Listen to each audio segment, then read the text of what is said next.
नाजरीन आदाब। Mudhole express news में आप सबका खैर मकदम है। हल्का असम्बली मधोल मुस्तक़र पर तहसीलदार मधोल की हैसियत से के श्याम सुंदर ने जायज़ा हासिल कर लिया। इससे पहले यहां पर शिव प्रसाद तहसीलदार की हैसियत से खिदमत अंजाम दे रहे थे, जिनका तबादला निर्मल तहसील में किया गया और के श्याम सुंदर को निर्मल कलेक्ट्रेट सुप्रीटेंडेंट से तहसीलदार मधोल की हैसियत से तबादला किया गया।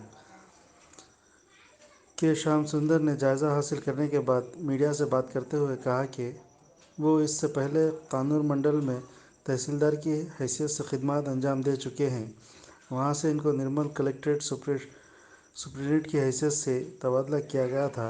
अब इन्हें फिर से मधोल तहसीलदार की हैसियत से खिदमत अंजाम देने का मौका मिला है, जिससे वो बहुत खुश है।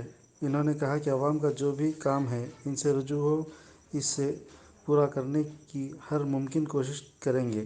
इस मौके पर अमले की जानिब से गुलपोशी और शालपोशी करते हुए इनका इस्तकबाल किया गया। నా పేరు కె శ్యామ్ సుందర్। క్రితం సారి నేను కలెక్టరేట్లో సూపరింటెండెంట్గా పనిచేసి కలెక్టర్ గారి ఆదేశానుసారం ప్రకారం నేను ముదోల్ మండలానికి తహసీల్దార్గా బదిలీ అయి వచ్చినాను। ఈరోజు తహసీల్దార్గా పదవి బాధ్యతలు స్వీకరించి నా స్థానంలో కూర్చున్నాను।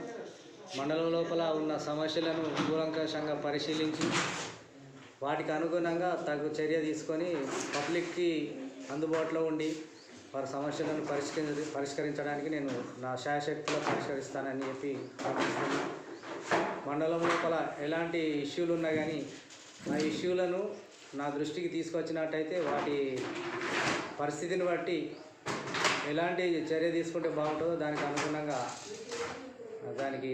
దానికి పరిష్కారం కనుగొని పబ్లిక్కి న్యాయం చేస్తానని, అందుబాటులో ఉంటానని నేను హామీ ఇస్తున్నాను।